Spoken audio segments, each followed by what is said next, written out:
2024 లేదా 25లో డిగ్రీ లేదా బీటెక్ చదివారా? సాఫ్ట్‌వేర్ జాబ్ కోసం ఎదురు చూస్తున్నారా? అయితే కోడ్ జ్ఞాన్ 100 డేస్ కోర్సులో చేరండి. జాబ్ సాధించండి. Welcome to Suman TV. నేను మీ సుమన్ టీవీ. జనరల్‌గా అత్తా కోడళ్ళకి సంబంధించినటువంటి అంటే ఎవర్ గ్రీన్ టాపిక్ అది. దాని మీద ఏ రకంగానా సరే ఆహ్, ఏ విధంగా మాట్లాడుకున్నా కొంత ఎమోషనల్‌గాను ఉంటుంది, కొంత హాస్యాస్పదంగాను ఉంటుంది, కొంత వ్యంగ్యంగా కూడా ఉంటుంది. రకరకాలుగా ఉంటుందనమాట. కొన్ని భలే ఉన్నారు అత్తా కోడలంటే అలా ఉండాలి అనుకున్న విధంగా ఉంటారు. బట్ కొన్ని మాత్రం చూస్తే మనం ఇలా ఉండకుండా ఉంటే బావుంటుంది అనుకునేటువంటి విషయాలు కూడా కొన్నుంటాయి. అయితే వీళ్ళిద్దరికీ సంబంధించినటువంటి వాటిలో గనక మనం చూస్తే డెఫినిట్‌గా లీగల్‌గా కొన్ని రైట్స్ ఉంటాయి. అంటే కొన్ని విషయాల్లో అంటే ఒక్కొక్క లైన్ వాళ్ళు అవతల దాటకూడదు. ఒక లైన్ వీళ్ళు యువతల ఉండాల్సినటువంటి అవసరం ఉండకూడదనమాట. లీగల్‌గా అటువంటి వాటికి అసలు ఎలాంటి చట్టాలున్నాయి? ఏమవుతుంది అనేది ఈరోజు మనతో పాటు హైకోర్టు అడ్వకేట్ అలాగే రవీంద్రనాథ్ గారు ఉన్నారు. అది వారి మాటలోనే తెలుసుకుందాం. హలో రవీంద్రనాథ్ గారు.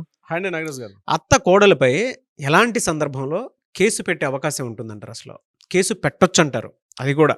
అంటే అత్తగారు తన కోడలపై ఏ ఏ సందర్భాల్లో కేసు పెట్టవచ్చు? ఇది హ్మ్. కదండి మనం యెస్. అనుకుంటున్న ప్రశ్న.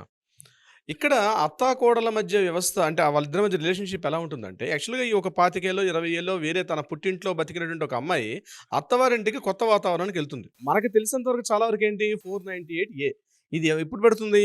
ఒక వివాహం చేసినటువంటి ఒక అమ్మాయి తన అత్తగారి మీద గాని, ఆడపడుచు మీద గాని, భర్త మీద గాని, భర్త తరపు ఇతరత్ర బంధువులు గాని, ఇంకా భర్త తరపు పనిచేసేటువంటి తన ఆఫీస్‌లో ఉండే స్టాఫ్ దగ్గర కారు డ్రైవర్ మీద కూడా పెట్టే అవకాశం ఉంది. 498 ఏ కేసు సంబంధించి మనం చాలా చూసాం. ఎంత దారుణం కూడా ఇప్పుడు మీకు చెప్పా. హస్బెండ్ పనిచేసేటువంటి కారు డ్రైవర్ మీద కూడా పెడతారు. కానీ ఇవి రెగ్యులర్‌గా కనిపిస్తున్న కేసులే. కానీ అత్తగారు కోడల ద్వారా బాధించబడితే తన కోడలు పెట్టే బాధలు తట్టుకోలేక అత్తగారు సతమతమతమయ్యే సందర్భాలు చాలా అనేకం ఉంటాయండి. చాలా సందర్భాల్లో ఏదో చెప్తారు సామెత, అత్తలేని కూడా ఉత్తమురాలని ఏదో ఒక పాటలో కూడా మాట్లాడుకుంటారు. అత్తలేని కూడా ఉత్తమురాలు మాట పక్కన పెడితే అత్తగారు ఈ కోడలు పెట్టే బాధలు 3 రకాలుగా ఉంటాయి నాగరాజు గారు. ఒకటి ఆస్తి మీద వచ్చినటువంటి వివాదాలు ఒకటి. రెండవది గృహహింస. ఇది కూడా గృహహింసే. మూడవది మానసిక వేధింపులు, నిందారోపణలు. ఈ యొక్క స్థాయి ఈ రకాలుగా ఉంటుంది. ఇప్పుడు నేను కొన్ని చెప్పే విషయాలు ఎలా ఉంటాయంటే ఏ సెక్షన్స్ దేనికి వర్తిస్తాయని మీకు చెప్తాను. ముఖ్యంగా అత్తగారి యొక్క ఆస్తి మీద కోడలు కన్నేసి అత్తని రకరకాలుగా చిత్రహింసలు పెట్టి ఏదైతే అత్తగారి యొక్క కొడుకు తన భర్త ఎవరైతే ఉన్నారో ఆ తల్లి కొడుకుల మధ్య విభేదాలు సృష్టించి అత్తగారిని మెడపెట్టి బయటకు గెంటి వేసే సందర్భాలు కోకొల్లలుగా కనిపిస్తాయి. మేము అనేక సందర్భాల్లో చూస్తూ ఉంటాం. అంటే అత్తగారిని బయటికి నెట్టివేసే ప్రయత్నాలు చేస్తారు. ముఖ్యంగా ఆస్తి వివాదాల విషయానికి వచ్చినట్లయితే ఆ అత్తగారి పేరు ఏదైనా ఆస్తి ఉందనుకోండి, ఆ ఆస్తిని ఇమ్మీడియట్గా కొడుకు పేరు రాయించేసేయమని చెప్పి ఇమ్మీడియట్గా ట్రాన్స్ఫర్ చేసేయమని చెప్పి ట్రాన్స్ఫర్ ఆఫ్ ప్రాపర్టీ ఆ యొక్క ప్రాపర్టీ రైట్స్ ఏవైతే ఉంటాయో కొడుకు పేరు మీదుగా రాస్తారా రాయకపోతే మిమ్మల్ని మెడపెట్టి బయటకు గెంటేస్తామని చెప్పి అనేక విధాలుగా మా ఇబ్బందులు పెడుతూ కూడా అత్తగారిని వేధింపులు గురిచేసే సందర్భాలు ఉంటాయి. ఇటువంటి సందర్భాల్లో అత్తగారికి ఉన్నటువంటి రక్షణ చట్టాలు ఏంటంటే అత్తగారి యొక్క ఆస్తి కోడలు అడిగే హక్కు లేదు. ఎట్టి పరిస్థితుల్లో కూడా ఆవిడ మరణాంతరం వరకు కూడా కోడలికి రాసిచ్చే హక్కు లేదు. అంటే తన కొడుకుకి భార్యగా కోడలుగా వచ్చినప్పటికి కూడా అత్తగారి యొక్క ఆస్తి వంశపారంపర్యంగా రావాలి తప్పించి ఆస్తి బదలాయింపు చేయమని చెప్పి కోడలు వేధించడం అనేది ఎట్టి పరిస్థితి సరికాదు. అది నేను చెప్తాను. 506 సెక్షన్ ప్రకారం వేధింపులకు గురి చేసే పరిస్థితి ఉంటుంది. కాబట్టి ఎట్టి పరిస్థితుల్లో కోడలు అత్తగారి యొక్క ఆస్తిని అడిగే హక్కు లేదు. అలాగే తను బతికి ఉన్నంత కాలం వీలునామా రాసే అవకాశం ఉంటుంది తప్పించి తను బ్రతికున్నంతకాలం ఈ వేదికతో నేను చెప్తున్నాను, అత్తలు ఎవరైనా ఉంటే ఇమ్మీడియట్గా మీ ప్రాపర్టీ మీరు రక్షించుకోండి. ఎందుకంటే మీరు చివరి సమయంలో మిమ్మల్ని చూసే వ్యక్తులు ఎవరు ఉండే అవకాశం చాలా తక్కువ. ఈనాటి పరిస్థితులు చూస్తే కొడుకులు కానీ కూతుర్లు కానీ మనవలు కానీ మనవరాలు కానీ మెడబెట్టేస్తారు. మీ ఆస్తి ఉన్నంతకాలం మిమ్మల్ని అపురూపంగా చూసుకుంటారు. ఆస్తి ఒకసారి చేతులు మారిన తర్వాత వృద్ధాశ్రమాలకు అనాథాశ్రమాలకు లేకపోతే వేరే చోటకి నెట్టివేస్తారు తప్పించి ఎట్టి పరిస్థితుల్లో కూడా అత్తలను చూసే కోడలు చాలా తక్కువ. అందుకని ఆస్తి హక్కు మీ చేతిలో ఆస్తి ఉన్నంతకాలమే బెల్ల ఉన్నంతసేపే ఈగలు చుట్టూ వచ్చినట్టుగా మీ దగ్గర ఆస్తి ఉన్నంతసేపే మీ మీద అభిమానం ఉన్నట్టుగా నటిస్తారు కొంతమంది ఆడవాళ్ళు. అంటే మీకు తెలిసిపోతుంది ఏది మంచి ఏది చెడు. మంచి కోడల గురించి నేను చెప్పట్లేదు, కాస్త చెడు వ్యవహారం ఉన్నటువంటి కోడల విషయం నేను చెప్తున్నాను.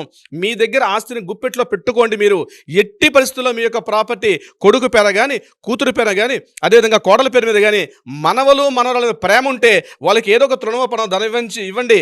ఏదో పండగకో పబ్బానికో లేకపోతే పుట్టినరోజుకి ఇవ్వండి తప్పించి మీ ఆస్తి మీరు చిట్ట చివరకు పత్రం మీ చేతిలో పెట్టుకోండి. అవసరమైతే వీలునామా రూపం మాత్రమే తప్పించి ఇతరత్ర ఏ మార్గాల ద్వారా మీరు బతికున్నప్పుడు మాత్రం ప్రాపర్టీ ఓనర్స్ మాత్రం ఎట్టి పరిస్థితుల్లో మీరు రాయించకండి. అది నెంబర్ 1 గుర్తుపెట్టుకోండి. నేను ఇంకో పాయింట్ కూడా చెప్తాను ఈ వీడియో చివరిలో, అది కూడా గుర్తుపెట్టుకోండి.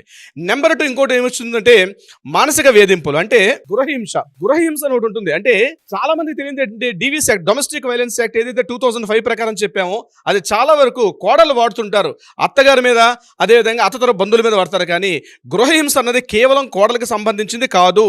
ఎవరు దానికి క్వాలిఫికేషన్ ఒక మహిళ అయితే చాలు.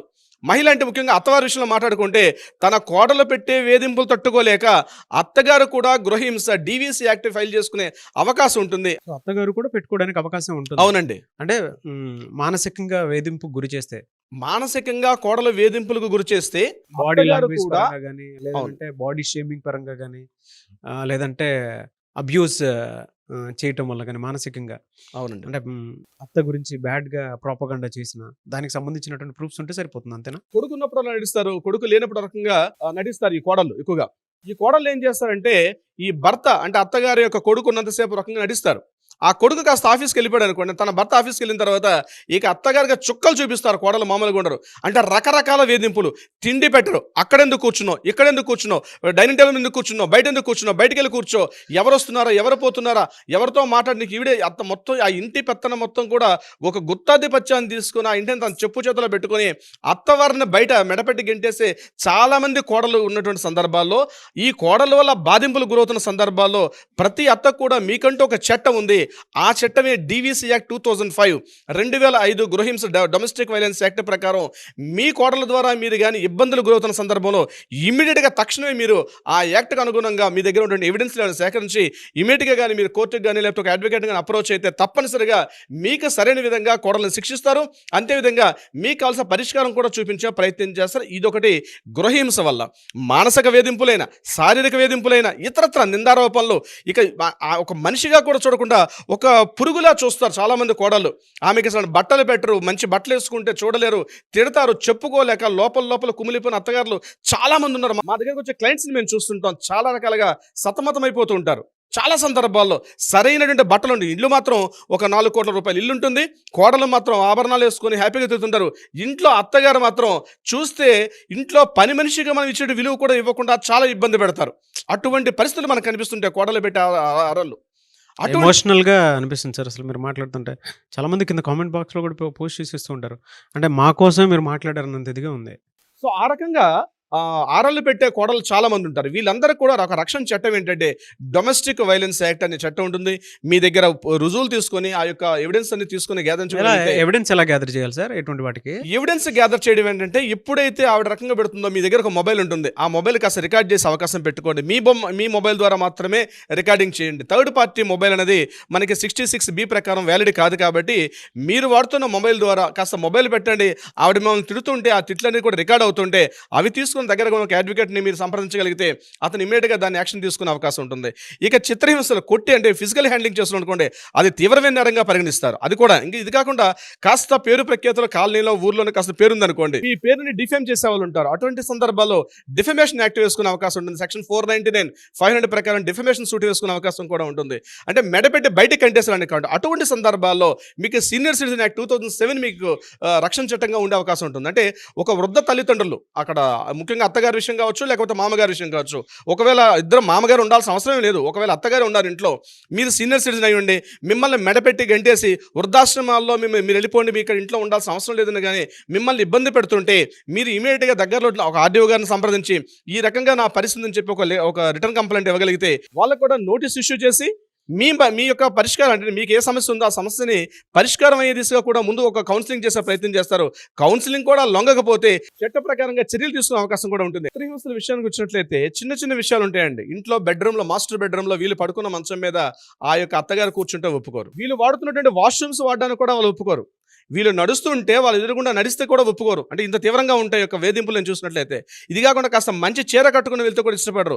ఒకవేళ ఇంటికి ఎవరైనా చుట్టాలో, బంధువులో, మిత్రులు ఎవరు వచ్చినట్లయితే ఎవరైనా పరిచయం చేయడానికి ఇంట్లో పని మనిషిగా పరిచయం చేసినటువంటి వ్యక్తులు కూడా, కోడలను కూడా నేను చూసిన సందర్భాలు ఉన్నాయి. అంటే అత్యంత హీనాతిహీనంగా, అత్యంత నీచంగా, ఇంత దారుణంగా ప్రవర్తిస్తారో కోడలు అంటే ఆ రకంగానే ప్రవర్తిస్తారు. ఆ రకంగా ఉన్నటువంటి బాధలు పడుతుండే అత్తలు ఎవరన్నా ఇమీడియట్గా మీకు చట్టాలు ఉన్నాయి, మీకు రక్షణాత్మకంగా మీకు వ్యవస్థలు పనిచేస్తున్నాయి కాబట్టి వాటిని మీరు ఆశ్రయించితే తప్పనిసరిగా మీకు ఒక రిలీఫ్ దొరికే అవకాశం ఉంటుంది.